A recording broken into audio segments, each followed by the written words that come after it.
Hello विद्यार्थी मित्रों, good morning. तो આપણે ધોરણ 11 એમાં પહેલું ચેપ્ટર આપણે જોઈએ છીએ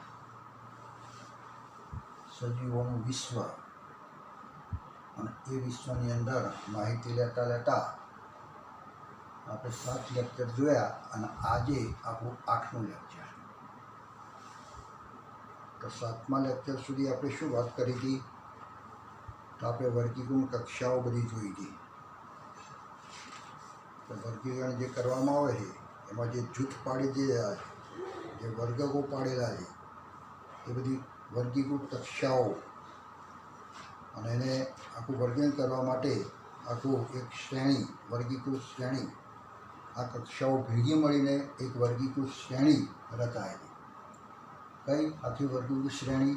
તો સૌથી પહેલી મોટી આપણે કઈ સૃષ્ટિ, પછી આપણે કઈ સમુદાય કે વિભાગ। આ કક્ષા કયા માટે? સમુદાય કોના માટે છે? તો આપણે કહીશું પ્રાણીનું વર્ગીકરણ કરતા હોય તો એને આપણે સમુદાય કયો એમ કહી નાખીએ, અને વનસ્પતિનું વર્ગીકરણ કરતા હોય તો વિભાગ કયો એમનો તો એ લખીએ છીએ। ત્રીજું આપણે કહીશું એનો વર્ગ કયો, આ વર્ગીકૃત શ્રેણી ત્રીજી। આ ચોથી ગોત્ર, પછી કુળ, પ્રજાતિ અને જાતિ, એમ ટોટલ વર્ગીકૃત શ્રેણીઓ કેટલી કહીશું? તો ટોટલ 7 શ્રેણીઓ આપણે વાત કરી હતી। બરાબર?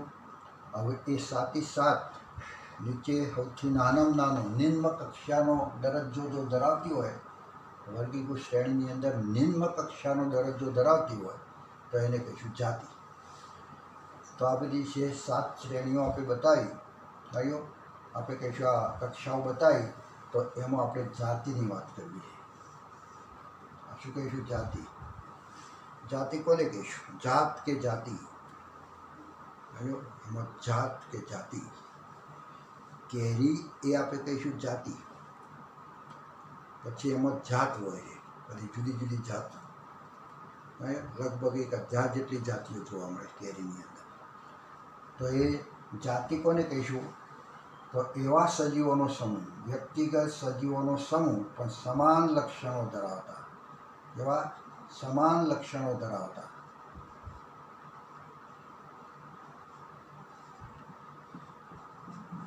સરખા લક્ષણો ધરાવતા હોય એવી વ્યક્તિગત સજીવોનો સમૂહ, એને કહીશું જાતિ। શું કહેવાય? જાતિ। જાતિ માટે શબ્દ અથવા તો જાતિની વ્યાખ્યા આપણે આટલા શબ્દોમાં આપીશું। ભાઈઓ વર્ગીકરણના અભ્યાસમાં તમે જુઓ તો વર્ગીકરણના અભ્યાસમાં મૂળભૂત સામ્યતાઓ ધરાવતા, સમાન લક્ષણો ધરાવતા સ્વતંત્ર સજીવ, વ્યક્તિગત સજીવના જૂથની જાતિ તરીકે ગણવામાં આવે। કહ્યું? અને એ જે છે ને એ વિશિષ્ટ બાહ્યકાર લક્ષણો, એ બાહ્યકાર લક્ષણો અથવા કઈ વિશિષ્ટ બાહ્યકાર રચનાઓના તફાવતના આધારે એક જાતિ એ નજીકના સંબંધની ધરાવતી અન્ય જાતિથી જુદી પડે છે। એક જાતિ બીજી જાતિથી જુદી પડે છે કયા? બહારના લક્ષણોના આધારે। બાહ્યકાર લક્ષણો અને બાહ્યકાર રચનાઓ જુઓ તો રચનાઓ આમાં આવી છે અને આમાં આવી છે। ગાયની જાત આપણે કહીશું, ગાયની જાતિ અને એક ભેંસની જાતિ, તો આ જાતિ કહીશું, ગાયો બધી, આ બધી ભેંસી। તો બંનેના બાહ્ય લક્ષણોમાં શું છે? તફાવત જે ધરાવે તો એ અન્ય જાતિ કરતાં જુદી પડે। આ બીજી જાત, આ પહેલી જાત એમ। અને કોઈ પણ તમે જુઓ તો બાહ્યકાર રચનાઓના લક્ષણોના તફાવતના આધારે એક જાતિ એ નજીકના સંબંધ ધરાવતી અન્ય જાતિથી અલગ પડે। કહ્યું? તો એમાં આપણે કેટલીક જાતિઓ આપણે અહીંયા જોઈએ, કેટલીક સજીવો લઈએ આપણે, કેટલીક વનસ્પતિઓ લઈએ અને કેટલાક પ્રાણી લઈએ। તો એમાં તમે જુઓ તો ઓબો, બટાટા અને સી, ઓબો, બટાટા અને સી, એમાં આ કહીશું પ્રાણી અને આ બે કહીશું વનસ્પતિ છે। તો આપણને ખ્યાલ છે ઓબાનું વૈજ્ઞાનિક નામ શું? તો મેન્જીફેરા ઇન્ડિકા લખેલું છે, આપણે સમજ્યા હતા। બટાટાનું નામ શું? તો સોલેનમ ટુબ્રોસમ, આ વૈજ્ઞાનિક નામ કહું છું। તો જેમાં બે નામ જોઈન્ટ કરી અને બનાવેલું છે. બે ઘટકો ફિટ કરી, બે ઘટકોને જોડી અને આખું વૈજ્ઞાનિક નામ બનાવ્યું છે. બરાબર. અને સી, તો સીની અંદર પેન્થેરા લિયો, જેને કહીશું સીનું વૈજ્ઞાનિક નામ છે. તો આ વૈજ્ઞાનિકને નામ છે તેમાં આ ઇન્ડિકા શું છે? ઓબામાં જાતિ ઇન્ડિકા, બટાટામાં જાતિ ટુબ્રોસમ અને સીમાં જાતિ લીવ. તો ત્રણે ત્રણ જે કહીશું એ જાતિઓ છે. આ ત્રણે ત્રણ જાતિઓ છે, કારણ જાતીય નામ છે.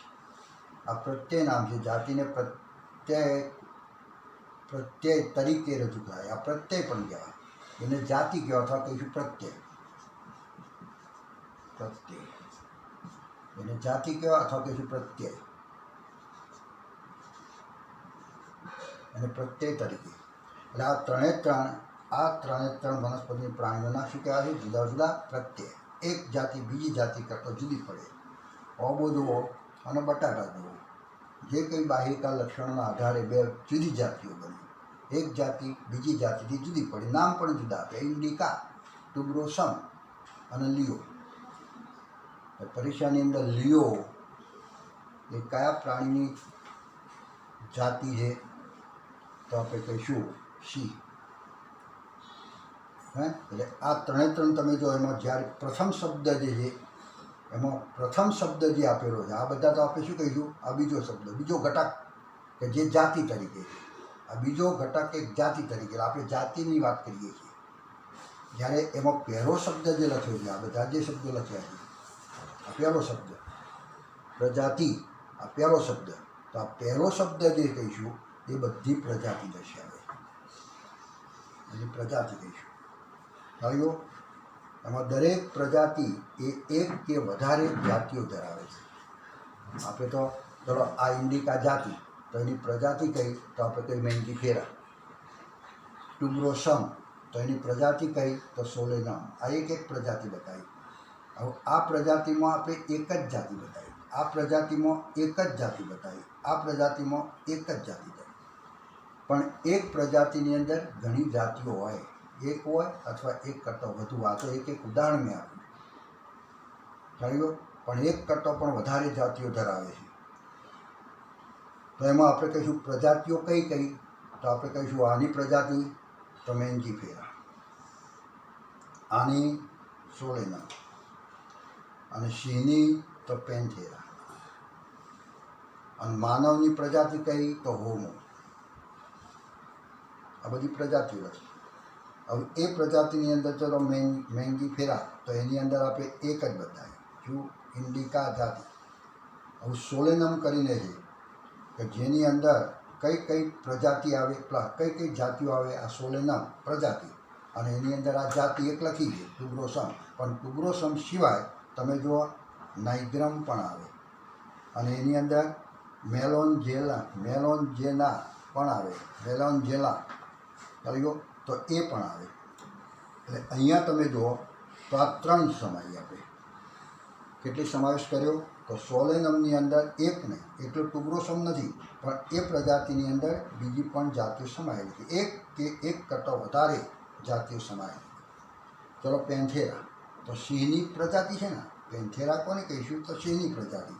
તો એ સિંહની પ્રજાતિની અંદર આપણે લિયો લખ્યું, પણ એ સિવાય ટાઇગ્રીસ પણ એમાં આવે. આ ટાઇગ્રીસ કોની છે? તો આપણે કહીશું વાઘની જાતિ છે, અને લિયો તો સિંહની જાતિ છે. તો આ વાઘ અને સિંહની જે જાત છે બે, તો એની પ્રજાતિ કઈ? તો પેન્થેરા.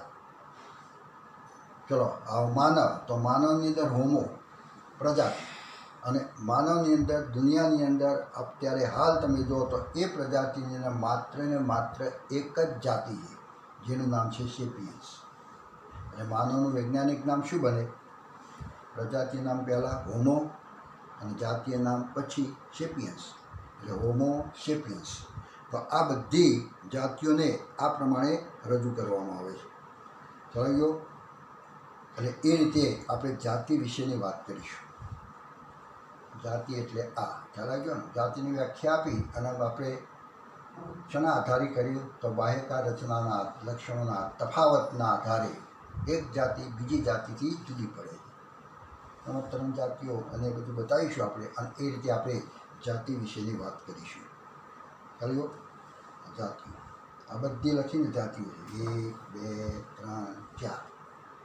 હે આની અંદર 2, આ 1 છે ને, આ 1 2 3, આ બધી જાતિઓ, આ 2 પછી આ 3 આ 4 આ 5 આ 6 આ 7. થઈ ગયો?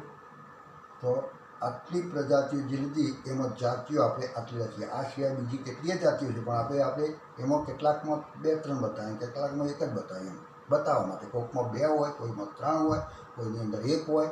આ રીતે પ્રજાતિમાં જાતિઓ હોય, એક કરતો વધારે, અને એ રીતે આપણે આખી આ બધી વાત કરીએ. હવે આપણે જોઈશું પ્રજાતિ વિશેની વાત.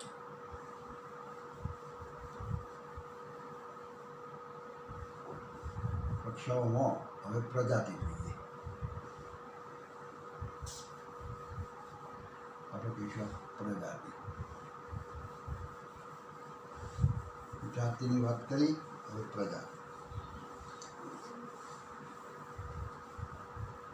તો પ્રજાતિ કોને કહીશું? તો પ્રજાતિ એવા છે, આ પ્રજાતિ, એ પ્રજાતિ એને કહેવાય. આ પ્રજાતિ અને આ પ્રજાતિ વચ્ચે થોડો ગાઢ સંબંધ જોવા મળે. પ્રાણીની પ્રજાતિ અને બીજા કોઈ જાતિના પ્રાણીની પ્રજાતિ, આ બંને વચ્ચે નજીકનો ગાઢ સંબંધ ધરાવતા એટલે પ્રજાતિ કોને કહેવાય?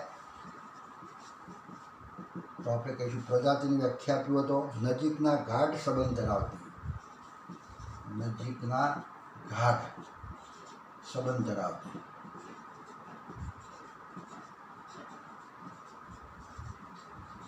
નજીકના ગાઢ સંબંધ ધરાવતી જાતિઓના જૂથને, જે જાતિઓ છે એ જાતિના જૂથને, જાતિનું જૂથ, આ જાતિનું જૂથ, આ જાતિનું જૂથ, તો આ બંને વચ્ચે નજીકનો સંબંધ ધરાવતી હોય તો તેવું જૂથ, જાતિઓનું જૂથ, એને કહીશું પ્રજાતિ. ટૂંકમાં પહેલી સરળ વ્યાખ્યા આપી તો જાતિઓ અનેક ભેગી થાય, જાતિઓ બધી ભેગી થાય તો એની એક પ્રજાતિ બને. એટલે જાતિઓનું જૂથ, પણ કેવા જાતિઓનું જૂથ? તો નજીકનો ગાઢ સંબંધ ધરાવતા જાતિઓનું જૂથને પ્રજાતિ કહીશું, પ્રજાતિ.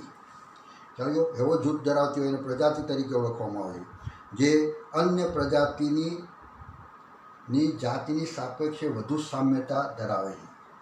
ચાલો, હવે આ એક જૂથ અને આ એક જૂથ, આ બંને વચ્ચે થોડી સામ્યતા વધારે હોય.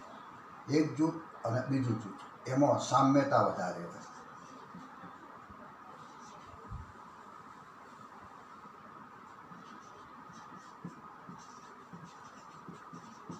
એક જૂથ જાતિનું અને બીજું જૂથ, અને આ જૂથ ભેગું છે ત્યારે પ્રજાતિ બની, આ જૂથ ભેગું છે ત્યારે પ્રજાતિ બની. તો આ પ્રજાતિ, આ જૂથનું અને આ જૂથનું લગભગ સામ્યતા થોડી વધારે હોય.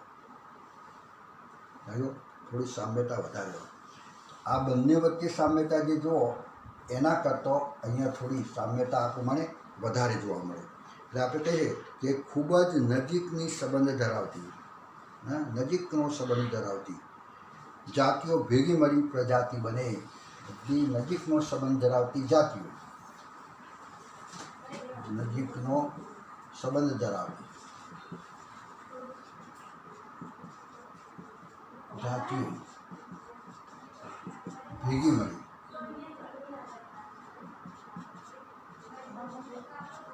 મળી અને શું બનાવે? ભેગી મળી પ્રજાતિ.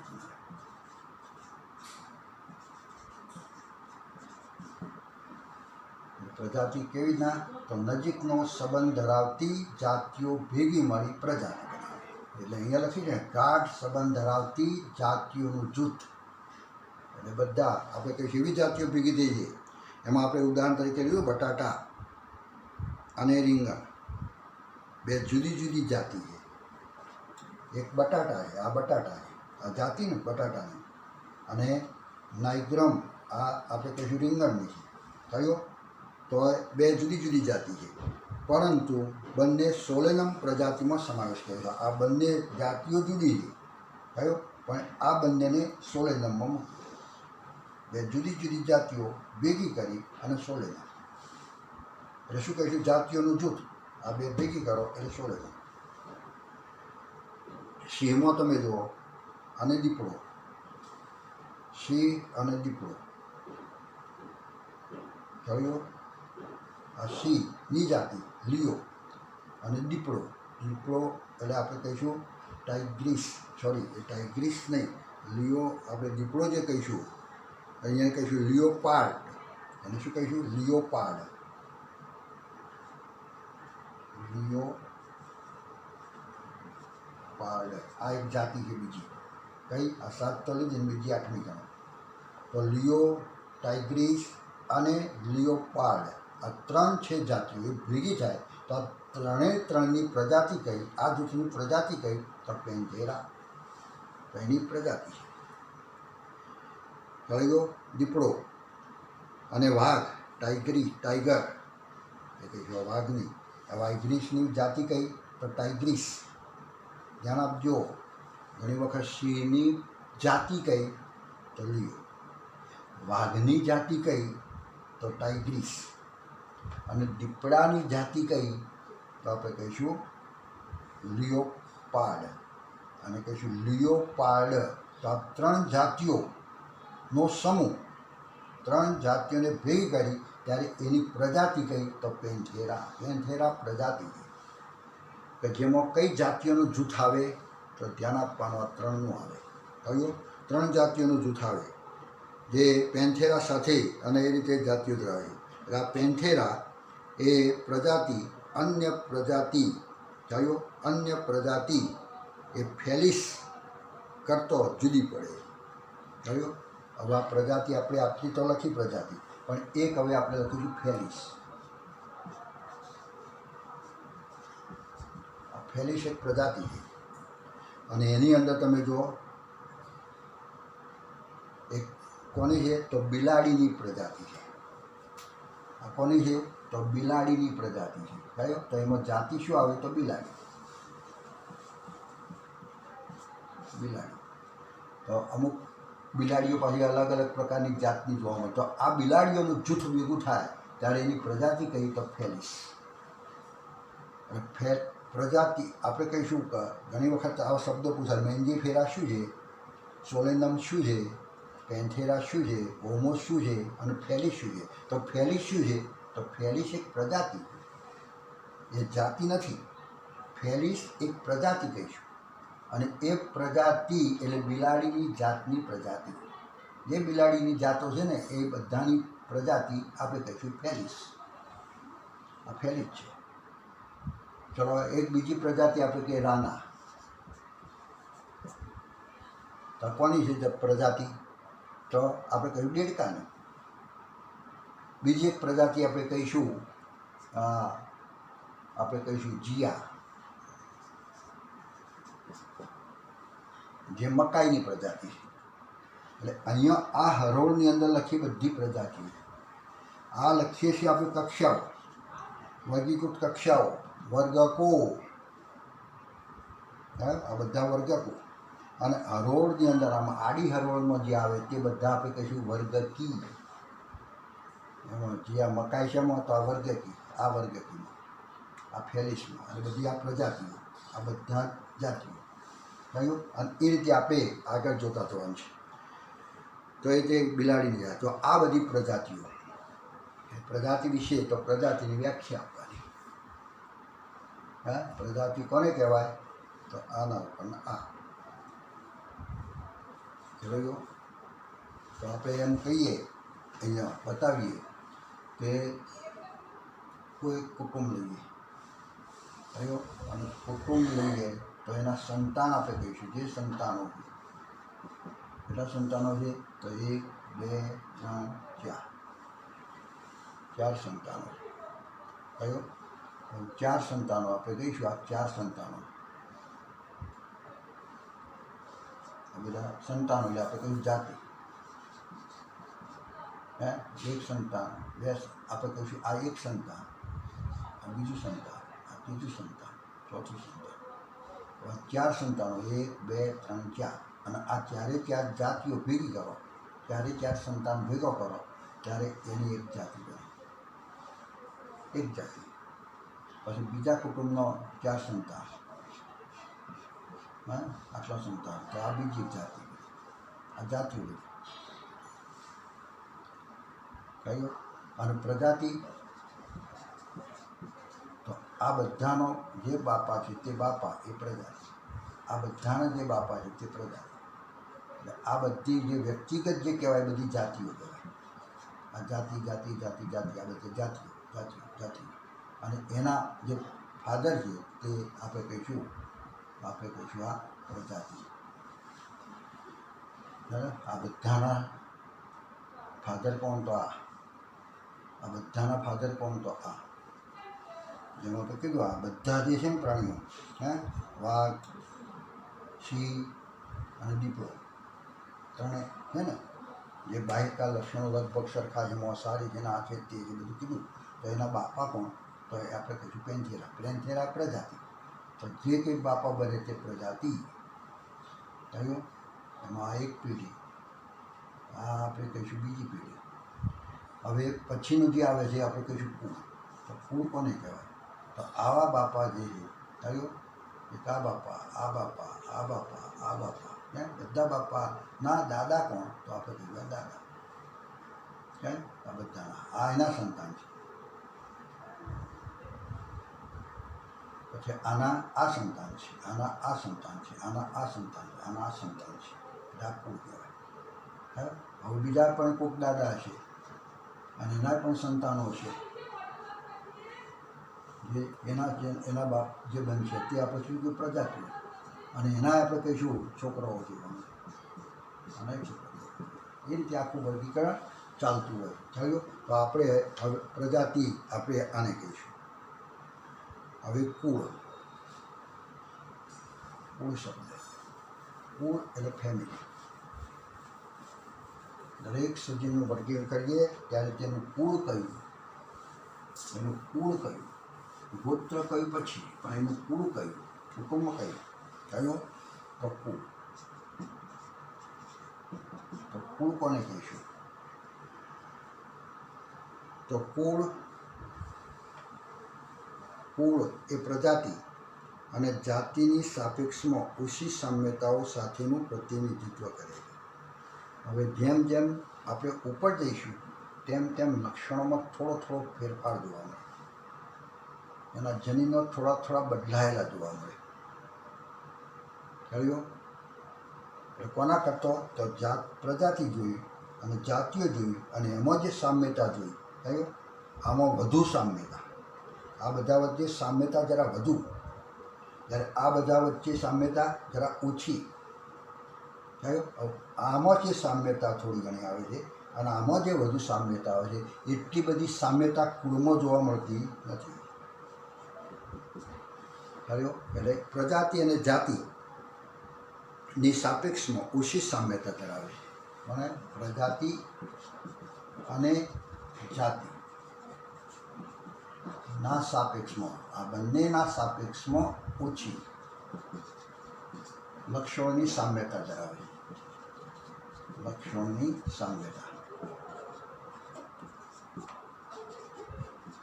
ધરાવે અને એવી ઓછી સામ્યતા ધરાવતા સજીવોનું જૂથ, એવાનું જૂથ એને આપણે કહીશું કુળ. એને શું કહીશું ઓછી સામ્યતા ધરાવે છે સાથેનું પ્રતિનિધિત્વ સંબંધિત પ્રજાતિઓનું જૂથ એને આપણે કહીશું પ્રજાતિઓ બધી ભેગી કરો, આને ભેગી કરો એટલે આપણે કહીશું કુળ. ટૂંકમાં આ કઈ રીતના બધા શ્રેણીઓ બને છે તો જાતિઓનો સમૂહ ને પ્રજાતિ, પ્રજાતિઓના સમૂહને કુળ. થયો. એટલે આ પ્રજાતિઓનો સમૂહ છે.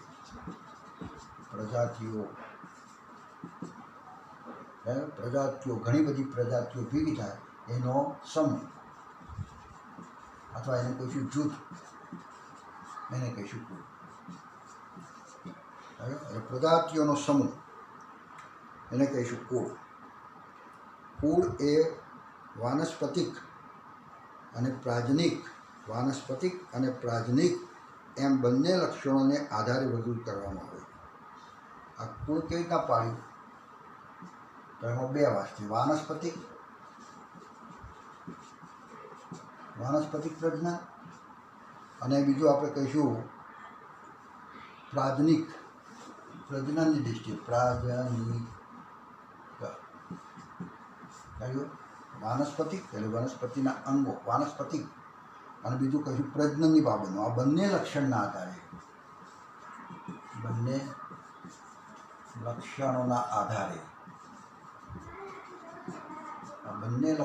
આધારે વાનસ્પતિક અને પ્રાજનિક લક્ષણોના આધારે આપણે કહીશું વર્ગીકૃત કરવામાં આવે છે. આ વર્ગીકૃત કરે, કુળ નામ આપ્યું છે. શેના આધારે? તો વાનસ્પતિક અને પ્રાજનિક બંને લક્ષણોના આધારે આ કુળ રજૂ કરવામાં આવે છે. એમાં દાખલા તરીકે આપેલી છે વનસ્પતિના સમુદાયમાં સોલેનમ. વનસ્પતિનો એક સમુદાય છે સોલેનમ, એ પ્રજાતિ. વનસ્પતિનો સમુદાય છે સોલેનમ. આ તો શું છે? આ કંઈ સોલેનમ ચાલ્યો. તો આપણે કહીશું એક સોલેનમ, વનસ્પતિનો સમુદાય કંઈ સોલેનમ, એટલે એને આપણે કહીશું સોલેનમ એટલે પિટુનિયા. પછી બીજો એક આપણે કહીશું પિટુનિયા અને ધતુરો. આ ત્રણેય જુદી જુદી પ્રજાતિઓ. કઈ સોલેનમ, આ સોલેનમ ચાલ્યો. બીજી એક પ્રજાતિ આપણે કહીશું સોલેનમ, પછી બીજું આપણે કહીશું પેટુનિયા.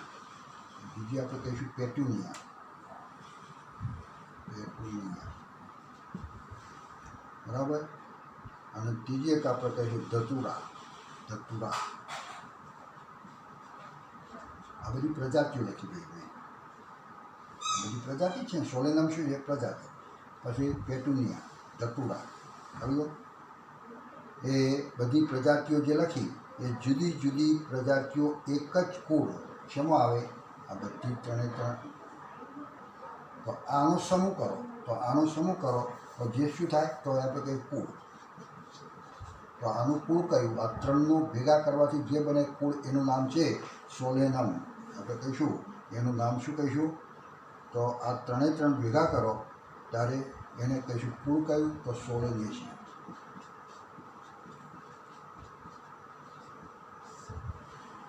કુળ જે છે ને વનસ્પતિનો કુળ, તો વનસ્પતિના કુળની પાછળ શું આવશે? એસી, સોલેનેસી. આ છે ને સોલેનેસી શું છે? તો એક કુળ છે, વનસ્પતિનું કુળ. અને સોલેનમ શું છે? તો વનસ્પતિનું એક પ્રજાતિ છે. કોઈ વનસ્પતિના જાતિઓનો આ એક કહીશું પ્રજાતિ છે. અને કુળ સોલેનેસી શું છે? તો કેટલીક પ્રજાતિઓનું આ એક કુળ છે. આટલી પ્રજાતિઓ ભેગી થાય ત્યારે બનતું કુળ છે.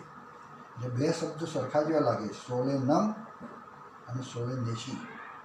તો સોલેનમ એ પ્રજાતિ છે અને સોલેનેસી એ કુળ છે. જે શબ્દ આવે તો એની પાછળ એસી એવો ઉચ્ચાર થતો હોય ને, એ બધા કુળ, વનસ્પતિના કુળ. અને પ્રાણીનું કુળ હોય તો પ્રાણીઓનું કુળ હોય તો ઈડી, પાછળ ઈડી શબ્દ બોલાય. બરાબર. તો એમાંનું એક ઉદાહરણ લઈએ આપણે. ચાલ્યો. તો આપણે કહીશું આ બધા એમાં સોલેનેસીમાં મળે. જ્યારે પ્રાણીઓ સમુદાય હોય, સિંહ, વાઘ અને પારડસ, આપણે કીધા ત્રણ જાતિઓ વગેરે જાતિઓની સમાવતી પેન્થેરા પ્રજાતિ એ શેમાં આવે છે? તો આપણે કહીશું ફેલિસ. આપણે કીધું ને, એ કહીશું પ્રજાતિઓ એ ફેલિસની પ્રજાતિ સાથે બની અને ફેલિડી બને છે. શું બને છે? ફેલિડી. આ ફેલિડી કુળ છે. આ પ્રાણીઓનું કુળ. પ્રાણીઓ માટે જે કુળ શબ્દ આવે ને તે કુળની પાછળ ઈડી શબ્દ ઉચ્ચાર થયો, ફેલીડી. આ 16 અને વનસ્પતિઓનું હોય તો વનસ્પતિઓનું કુળની પાછળ એસી શબ્દ બોલાય, પાછળ ઉચ્ચાર એસી, અને આની અંદર ઈડી, આવો ઈડી ઉચ્ચાર થતો હોય. એ બધા પ્રાણીઓનો. તો આ ફેલીડી, તો ફેલીડીની અંદર કોનો સમાવેશ કરીશું? હવે તો આ બધી જાતિઓ,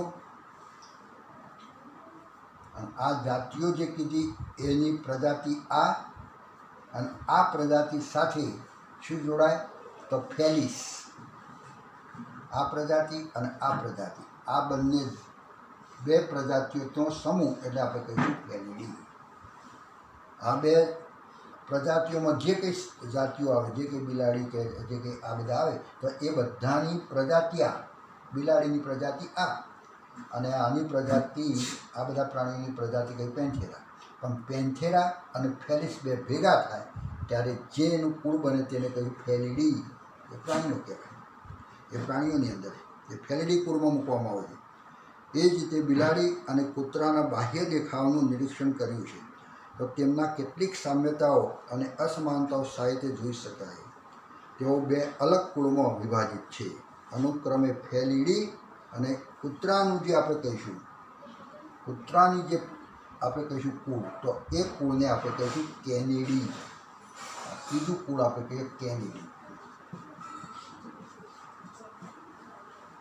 આ કોનું કુળ છે? તો કૂતરાનું. જ્યારે ફેલીડી કયું છે? તો આપણે કહીશું પેન્થેરામાં જે આવે બધી જાતિઓ એ, અને બિલાડીની જે આપણે કહીશું પ્રજાતિ તે, અને એ બે થઈ, આ બે પ્રજાતિઓ ભેગી થઈને ફેલીડી. જે આમાં જે પ્રાણીઓ છે એના કરતાં કૂતરાના લક્ષણો થોડા જુદા છે, એટલે એનું કુળ કયું? તો કેનેડી. કૂતરા જેવા પ્રાણીઓ છે તો એનું કુળ આખું બનાવીએ આપણે, તો કુળ કયું બને છે? તો કેનેડી. એક ફેલીડી અને બીજું કહીશું કેનેડી. થયું? તો આ બધા આપણે કુળો કીધા. જો એકબીજાનો સમૂહ બનતો જાય છે, અહીંયા શું થાય છે? બધો સમૂહ બનતો જાય છે.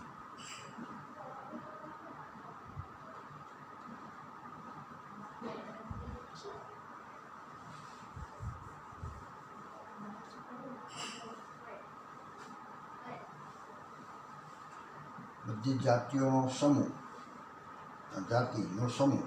આનો સમૂહ કરો તો આ પ્રજાતિ, આનો સમૂહ કરો તો પ્રજાતિ, આનો સમૂહ કરો પ્રજાતિ, આનો સમૂહ કરો પ્રજાતિ. અને બિલાડી જેવા પ્રાણીઓનો સમૂહ એટલે આપણે કઈ પ્રજાતિ. હવે પ્રજાતિઓ ભેગી કરો, આ બે પ્રજાતિ ભેગી કરો તો કુળ ફેલીડી.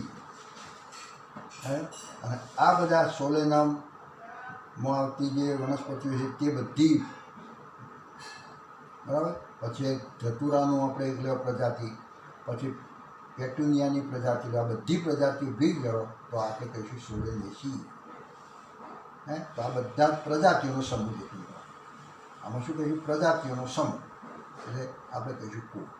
હવે આ બે ફેલીડી કુળ એટલે આપણે કહીશું આ બધા પ્રાણીઓનું કુળ.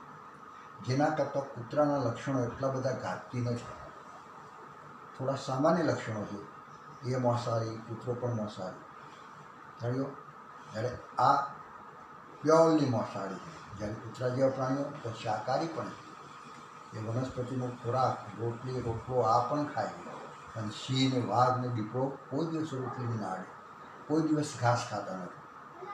એટલે કેટલાક લક્ષણો થોડા સમાન છે અને કેટલાક અસામાન્ય લક્ષણો જે કૂતરાની અંદર જુદા પડે છે. કૂતરાનું કુળ જુદું, અને એ કૂતરાના કુળને શું કહીશું? કેનેડી. તો આ બધા કુળો લખ્યા. સોલેનેસી વનસ્પતિ કુળ હોય તો એસી શબ્દ, અને પ્રાણીઓનું કુળ આપણે લખવું હોય તો ફેલીડી, કેનેડી. સીધો પરીક્ષાનો પ્રશ્ન આવે કેનેડી શું છે? તો બોલો કેનેડી. ઈડી પાછળ ઉચ્ચાર બોલાય છે ને, તો ઉચ્ચાર એવો બોલાય છે તો એ પ્રાણીઓનું કુળ છે. કુળને પાછળ પ્રત્યે ઈડી લગાવવામાં આવે. પછી આ ફેલીડી શું છે? તો આ પણ એક કુળ છે, પણ કોનું કુળ? પ્રાણીઓનું કુળ. પણ સોલેનેસી શું છે? તો એ પણ કુળ છે, પણ વનસ્પતિઓનું કુળ કહીશું. ગમે તે વનસ્પતિ પણ એની કુળ છે. તો એ રીતે આપણે એને આ બધા કુળોને આ બધું બતાવીશું આપણે. તો આને આપણે શું કહીશું? તો કુળની વાત કરીએ આપણે. આ બધા કુળ. અને હવે ગોત્ર. હવે શું કહીશું? આ બધા કુળો ભેગા કરો. આને આ જે કુળો બધા ભેગા કરો, બરાબર? એટલે સોલેનેસી. પછી ફેલેડીની અંદર જે આવે તે બધા ભેગા કરો. અને આમાં કૂતરાઓની જાતની જે ફેમિલી કીધી ને આપણે, કુળ, તો એને બધા ભેગા કરો. આ બધાને ભેગા કરો ત્યારે શું બને? ગોત્ર. ગોત્ર કહીશું. એને કહેવાય ગોત્ર. અને ગોત્રને અંગ્રેજીમાં શું કહેવાય? ઓર્ડર. એમાં જાતિને શું કહેવાય? તો જાતિને આપણે કહીશું સ્પીસીસ. અને શું કહીશું? સ્પીસીસ. પ્રજાતિ જે કીધું તો પ્રજાતિને કહીશું જીનસ. અંગ્રેજીમાં જીનસ. આ સ્પીસીસ. કુળને આપણે કહીશું ફેમિલી. આપણે શું કહીશું? ફેમિલી. અને ગોત્રને કહેવાય છે ઓર્ડર.